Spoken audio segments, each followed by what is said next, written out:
Hello and welcome to today's daily news analysis. So we are covering the news for 19th of January, the Hindu newspapers, Delhi edition. Now as part of our initiative, we share questions for mains answer writing practice as well. So today we are covering three topics for mains answer writing. So first one is about left-wing extremism, then inflation and what measures can be taken to control inflation, and the issue of marital rape, which is very important because it is being heard at the Delhi High Court and it has been taken up by the National Commission on Women.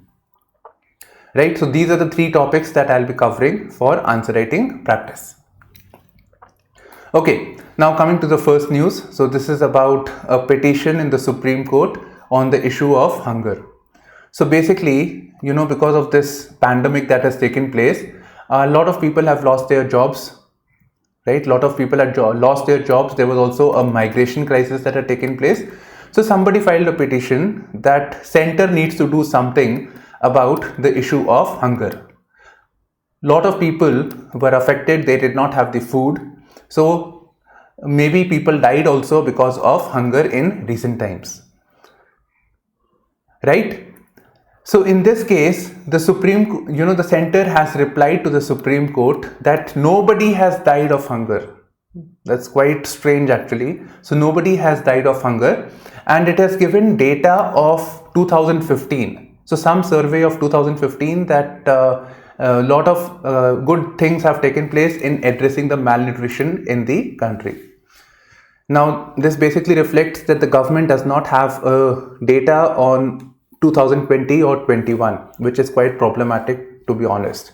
So they gave all the other evidence but not about if they have data on the issue of hunger. So now the Supreme Court has given time to the central government, about 2 weeks, to come back with some data, concrete data on this fact, on this issue. Okay, now this is important from prelims point of view. So this is basically local news of Delhi, which says the DTC, right, we have the DTC buses in Delhi, so to add more wheels to its fleet. So basically the Delhi Transport Corporation will be incorporating more vehicles for public transport, and in this particular thing, having more vehicles, they'll be focusing on vehicles that are running on clean fuel technology, particularly the electric and the CNG vehicles. Now, as we know that, this is not just about Delhi actually. Yes, we are referring to the Delhi news, but this is true for all the other states, particularly 9 states where there are these 9 big cities such as Ahmedabad, Bangalore, Chennai, Hyderabad. All these cities are also part of, you can consider these news as part of this news. So, what? These states, these cities, basically these mega cities which have this own fleet of public transport, they do not have adequate money, adequate resources to have buses, right? They do not have proper means, they are running at losses. So this is problematic. They are not able to invest in their infrastructure. And now if they have to add new vehicles, particularly the electric vehicles and the CNG vehicles, it is going to cost them a lot of money. So some of which can be taken up by their existing funds. They have their existing funds also, but they will be needing assistance from the central government as well. So central government, to provide money to the different transport corporations, state transport corporation or the city-based transport corporation like the Delhi Transport Corporation, what they have done is to give them money to have these buses.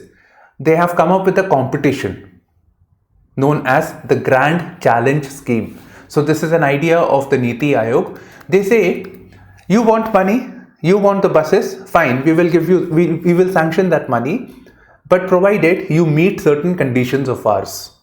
You bring in certain reforms in the functioning of the transport corporation, you privatize the buses, you reduce the subsidies, you reform the payment system, and we will grant you more money. And with that money, you can get those additional buses that you want. So this is the Grand Challenge Scheme. So this is an initiative of the Niti Aayog, and the Grand Challenge Scheme is part of the center's FAME scheme, FAME 2.0. So FAME is basically faster adoption and manufacturing of EVs. And the scheme is coming under the Ministry of Department of Heavy Industries.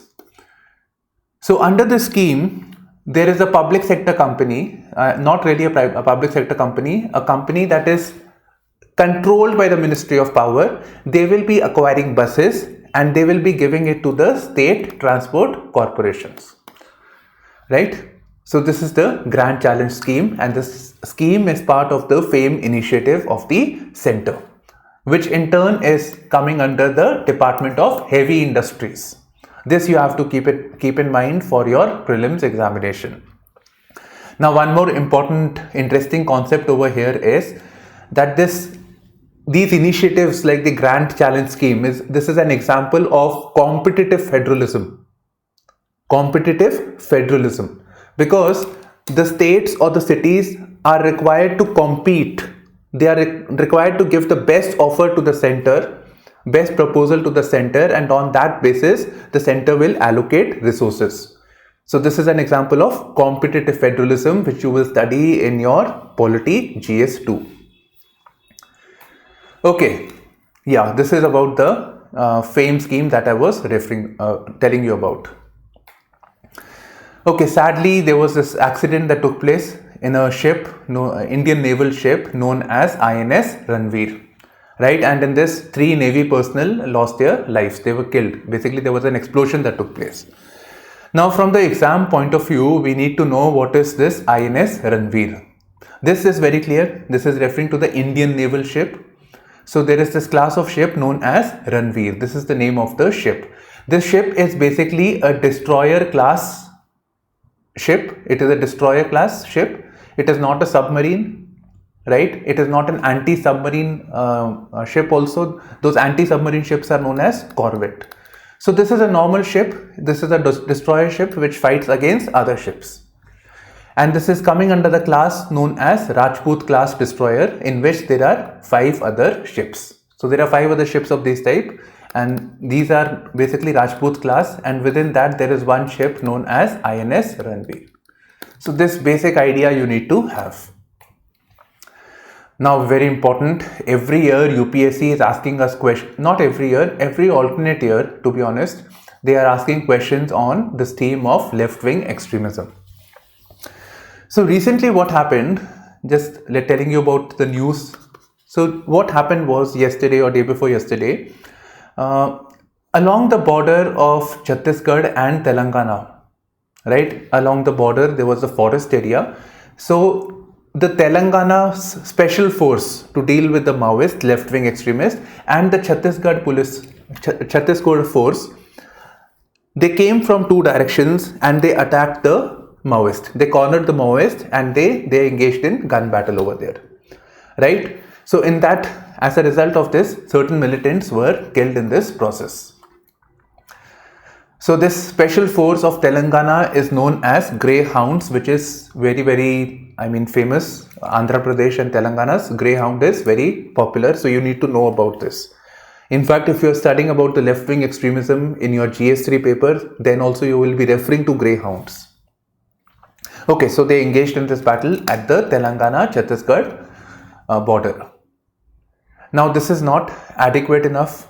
You know, if we are writing an answer for mains point of view, this news event is not adequate. If UPSC is asking us question, it is going to be such. Left-wing extremism is showing a downward trend, but still affects many parts of the country. Briefly explain the Government of India's approach to counter the challenges posed by left-wing extremists. So left-wing extremists, Maoists, Naxalites are essentially the same thing. These are militants who believe in the ideology of left. And in left also, they are at the extreme end of it. Right? So these are basically left-wing extremists. And left-wing extremists, you know, they have this idea that they want to overthrow the government and any establishment that is based on democracy especially, they want to overthrow it by means of force and violence. And by overthrowing that establishment, they want to establish their own rule and give the power to the proletariat, that is the worker community. Okay, so these Maoists, that those which were attacked, they wanted to attack, for example, they wanted to attack the prominent people, the politicians, the sarpanch. So you can see how they wanted to attack the institutions of the state or people that are associated with the state, and once those people would have been killed, the effect of democracy on that region would have been wiped off. Right, so this is one example of it. Okay, so if a question is asked to you on the left-wing extremism, right, it is going to be in this way. In fact, the statements are taken from two different questions of UPSC. So recently, if we are writing an answer on left-wing extremism, you have to define left-wing extremism and you have to state specifically, even if it was not asked, about this trend of left-wing extremism. So traditionally, left-wing extremism the area of left-wing extremism is known as the Red Corridor. And this Red Corridor in 2004, it was about 200 districts. About 1/3 of India was under the influence of Maoists. But because of constant pressure, military pressure, developmental pressure, this has shrinked. Right? So recently, our Home Minister had given a statement that from 200 district, it has come down to 50 district, and within this also it is limited to certain districts only, where there is a lot of militancy that is still there. Most accidents, explosions, etc. are taking place. So that has come down, it has narrowed down in the recent time. Now the thing is, think about it, it has shrunk, but it still exists. There is still an imminent threat of left-wing extremists. Right? So UP is asking you, yes, there is a threat over here. So why is that threat still there? So you can, briefly state some points that the left-wing extremist is based on the ideology of governance deficit, the alienation and the social exclusion that the people face. There are a lot of people that are part of many parts of the country that are still backwards. There is not adequate security related provisions. There is lack of development, and people try to lure the people who are from the backward regions, who are impoverished, who do not have a job, in fighting against the state. So they use that sentiment against the people. So they use the notion of jal, jungle, jameen, right? So this idea, they use that the forest of the people, of the tribals will be taken away. They use this to great effect. And there are problems with the land acquisition. There are exploitative practices that take place, because of which the left-wing extremists, their ideology is able to prevail in the recent times. So you can mention this, you can give an example of this. You can state the issue of governance deficit and the development deficit that is there. Parts of the country are very well developed, certain states, certain regions within the state, but then there are certain areas which are very backward. And yes, that results in a sentiment of social exclusion and alienation. And one more thing you can say, that where there is lack of development, where there is governance deficit, there is also an issue of corruption and malpractices.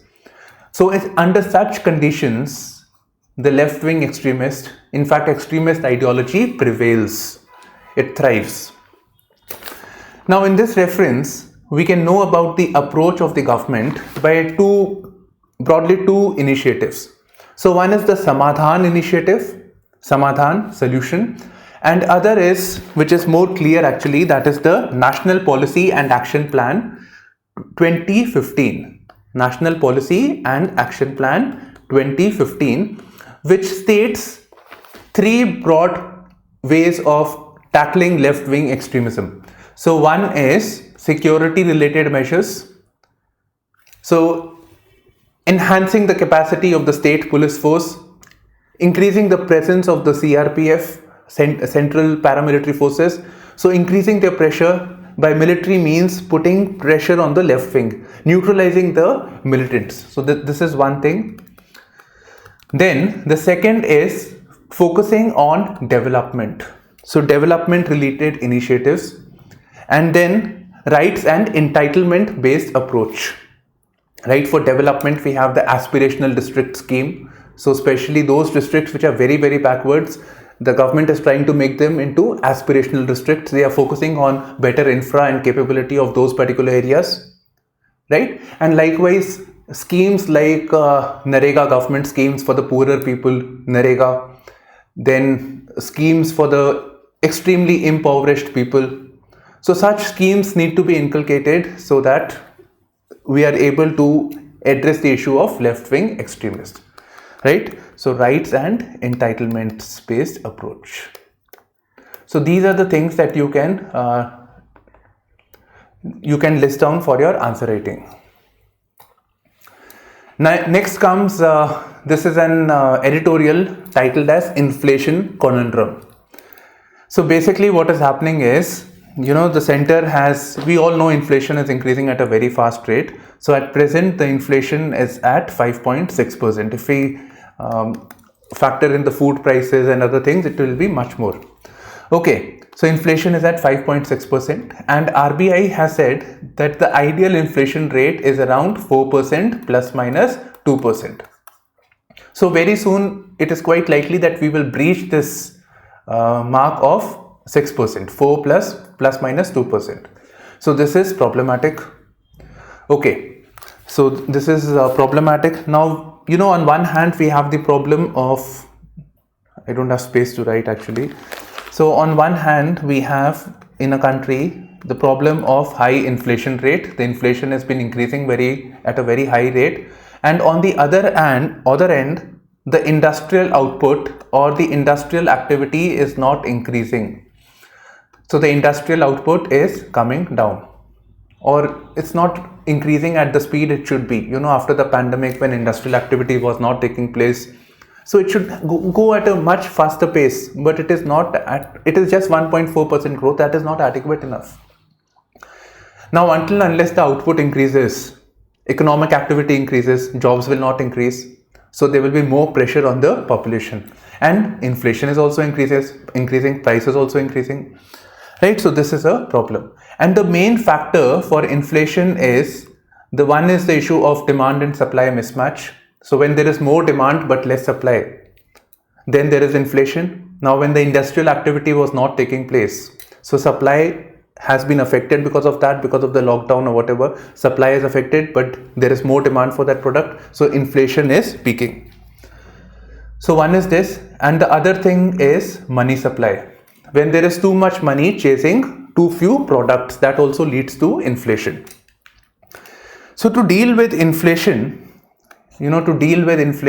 we have to address the demand supply mismatch, and we have to control the supply of money in the economy. So normally for this purpose, the RBI, what they will do is they will increase the interest rate. So when they increase the interest rate, that is the banks are giving more interest. If people deposit their money with the bank, then in that case there will be less supply of the money in the economy, and then inflation should be checked. But if that is done, then there will be less money for economic activities. So the output will not increase, because for economic expansion, for the industrial expansion, the industrialists will borrow money from the banks.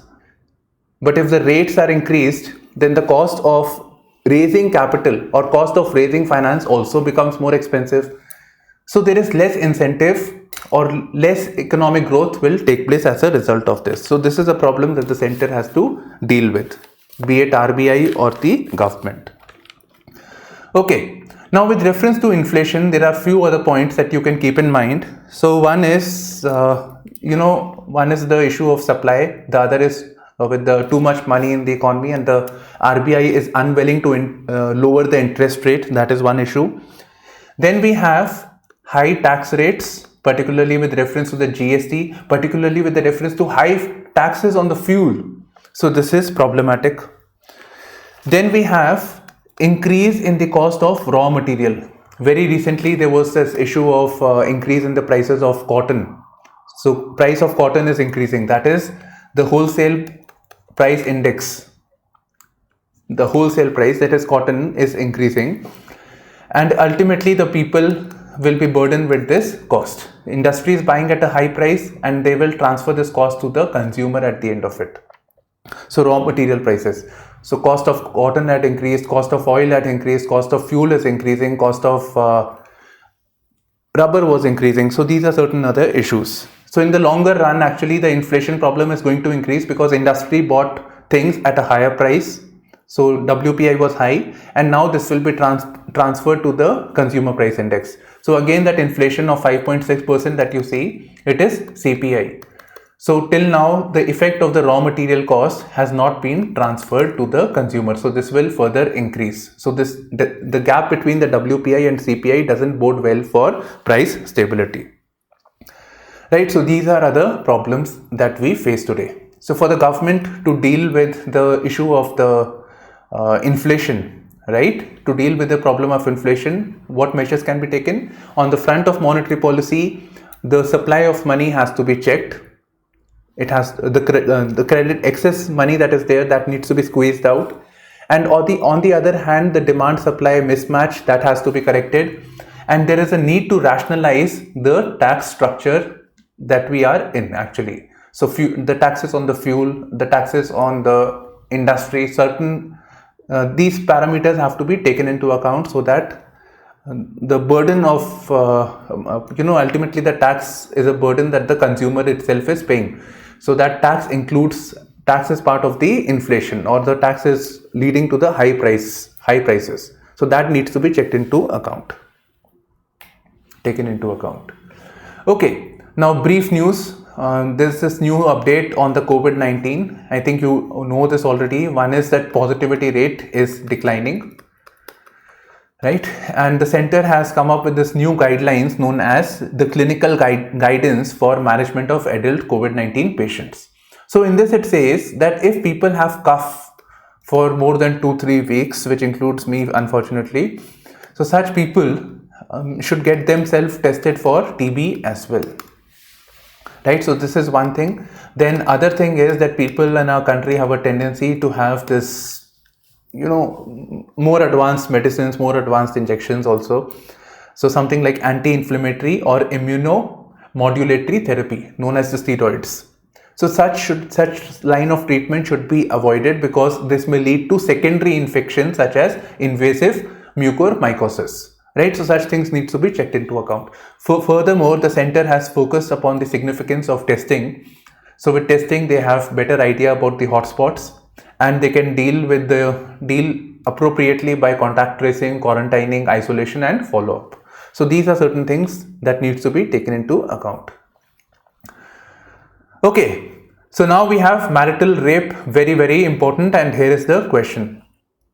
So in fact, there are many other issues that were taken up at the NCW meet. What is the NCW? This is the National Commission on Women, which is a statutory body. This you need to know because statutory means it has been created by a statute or created by a law of the parliament. By any law actually, that is statutory body. So it could have been by state also, state legislature. Okay, so this thing you need to keep in mind. Let me just write this so that you remember. So this NCW, this looks into the issue that the women are facing. And one of the tasks that NCW has is it identifies the issues and it gives recommendations as to what laws can be made to reform the condition of women in the Indian society. Quite natural, quite logical, right? So here NCW has looked up on the issue of marital rape, gender neutral laws for rape, and the issue of cybercrime against women. Here all the three things are mentioned over here. Cybercrime and gender neutral laws. And this recommendations, they were having this consultation, and these recommendations will be sent to Ministry of Home Affairs, which will then draft the law, and then it will give it to the Parliament for lawmaking. Okay, now first thing first we'll be covering the issue of marital rape, right? Then gender neutral laws, etc. So marital rape, I mean, it is being heard at the Delhi High Court. Two days back also we had covered this. So it is being heard at the Delhi High Court. This multiple petitions are there on marital rape. Okay. So coming to the issue of marital rape, at present we do not have a law that punishes marital rape. marital rape, rape is punishable under section 376 of the IPC. So under section 376 of the IPC, but marital rape is not punishable because there is an exception under the Indian Penal Code which defines what is marital rape. So this comes under section 375 of the IPC, which defines rape. In this it says that there is an exception where there is forcible sexual intercourse of sexual acts by a man with his own wife. So such incidents are not punishable by law. It cannot be punished if it is against one's own wife. Right? So this is it. So this is the marital rape exception that is coming from the section 375 of IPC over here. Okay. So when we look at the issue of marital rape, when they were having this consultation, they said that it is nobody's case that this exception should, this marital rape should be criminalized. It should be a punishable offense. Everybody agreed upon this. Whosoever was there in this meeting of the NCW, they all agreed. And they said that nobody is talking against women's autonomy or privacy or that marital rape should not be an offense. So everybody agreed to it. But they said there are certain issues that needs to be looked into. What if somebody has a problem, between a husband and wife there is a fight, so somebody is angry, maybe the wife. So in that case, they can take up this issue and apply a marital rape allegation. So this will lead to, punishment against the husband or the in-laws. So this can be problematic. Then when the marital rape somebody goes up with this complaint, then with reference to the marital rape, it's forcible sexual intercourse. That means consent was not taken. So how do we know what constitutes a consent or not? Consent of the wife for intercourse or not? So what is this? How do we interpret this? So this is another problem that needs to be looked into. Interpretation of consent. Then how do we investigate it, and whose liability would it be to provide the proof that marital rape did take place? So these are certain contentious issues that needs to be kept in mind. Right, now let's cover this marital rape comprehensively now with the help of a question. So this question that you see, the marital rape exception is antithetical to women's dignity, equality and autonomy. Right? Examine the contentious issues in criminalizing marital rape. So you did this contentious issues over here. Okay, so how do we write an answer on this thing? So first of all, you can start by saying what is this marital rape exception by referring to the section 375 of the IPC. You can point out to the gravity of the situation by saying that, marital rape, since it is not punishable, we do not have a fact on this NCRB. But yes, we have some surveys like the National Family Health Survey. So we have a survey which it said that the incidents of marital rape, 99.1% of the times they go unreported. Nobody complains about it. And how can they be, anybody complain or file an FIR when it is not punishable? Then there is another fact which says that 17 times, Indian women are 17 times more likely to be vulnerable to forced sexual violence. So 17 times as compared to anybody else in the world. So this is something that needs to be factored in. Right, so you mentioned these two things. Then you can explain the issue of how it affects one's autonomy, dignity and equality. Right, autonomy, that is the choice. You want to do it or you don't want to do it. Somebody forces upon you, somebody engages in violence against you, that it affects one's dignity, one's self-respect, one's confidence. Right, and naturally it is not equal where one is imposing on the other person.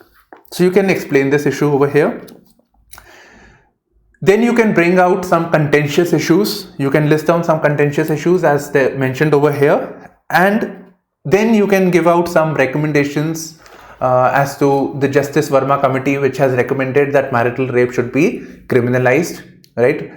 So we have this report over here. And then there are certain other reports of the parliamentary committees, which again said that this reform should be done, but keeping in mind the concerns that the contentious issues are addressed. Right, so this way ultimately you can conclude with your creativity, of course. So these are the points that needs to be mentioned in your answer. Okay, so marital rape this topic is done. Now coming to the issue of gender neutral rape laws. Now you might be thinking that, right, so woman and man, but what about the issue of LGBT, transgender, gay couples, lesbian couples? So in that regard also there is a possibility of rape, but the Indian law provides for the rape which a man perpetrates on the woman. So the rape thing, the crime of rape should be gender neutral. So this is one aspect that was being covered at the NCW meet, but there is another side to it. The onus of, it has to be women friendly. I agree with this completely, that, when a rape crime takes place or a crime against women in general, the onus of providing proof or onus of proving that the man is not guilty is that on the man itself. Normally in the Indian law, it is, if a law is done, the person who is affected, it is the person the one who has perpetrated the crime, he has to just prove that he doesn't have to prove anything. If it is not proven, then that person is not guilty. But here the man has to prove that he is not guilty. So the onus is on the man over here. So this is one point of view, that it should be gender neutral. Else, sometimes it also leads to, sometimes but rarely, but this also leads to exploitation. Right, so this is also another perspective that can be added. Then there is the issue of cyber crimes against women, particularly the issue of revenge porn and online stalking. This should be made punishable. So all of these issues were taken up at the NCW. Now this is very interesting from the point of view of IR. I am going beyond what was covered in the news over here. Let me explain the context first. So this is India, this is Maldives. Right, most of you, and these days a lot of people are going for their vacations also. Right, so you should know, if you look at the atlas, from prelims a question was asked that 8-degree channel, this gap that you see is known as the 8-degree. This separates India from Maldives. So you can see this is basically a group of islands and different country to the south of India. Okay, so Maldives, if you see, this is very, very important. For one, the majority of the oil trade that is taking place, oil trade or any trade actually, sea navigation, is going via this path. So there is India, and then there is the China, the Southeast China, all those are, the trade is taking from this route. So this is lying at the important sea lanes of communication. Right, so this is important, strategically important, Maldives. And other thing is, think from China's point of view. What if China, which is concerned about, which has an enmity or rivalry with India, what if they are successful in having nuclear submarines or nuclear ships surrounding India's borders, especially India's navy borders? So this is a matter of concern. As you know, there is this policy of China known as string of pearls, by which it wants to encircle India. So Maldives is suitably located as part of its initiative scheme. So this is problematic, right? And yes, the sea is again very valuable from economic point of view, be it in terms of fishing, be it in terms of sea-based mining. So in that way also, this is important to both India as well as China. So both country wants to have some sort of control over the Maldivian government. They want to have their own people who are governing this country. So there is China and there is India. Both have an interest in Maldives, which is basically geopolitical in nature. That is, geography is taken into account because of its location. So Indian side, they have this person known as Mohammad Nasheed. So he is a member of the Maldives Democratic Party. Mohammad Nasheed, MDP party, Maldives Democratic Party. and he's said believed to be pro-India. So India would like this person to come into the power, and China wants Abdullah Yameen, the key rival of Mohammad Nasheed. Abdullah Yameen, which is basically from the PDP party, Progressive Party of Maldives. Progressive Party of Maldives. So these are the two important parties, and both are, fighting. So that is why we are concerned about what is happening in the internal politics of Maldives over here. So at present, MDP party is in power. That means it favors India. It's believed it favors India, and President Solih is the president, who is a colleague of Mohammad Nasheed. So now again, election fever is coming in Maldives, and Abdullah Yameen, who was in jail, he was the former president, and he sidelined India's interest, and he favored China greatly. So Abdullah Yameen is saying that we want to keep India out because it is affecting our domestic policy. India is playing a role in our domestic policy, so we want to throw Indian influence out. Right? So this is the main issue that India and China should be concerned about.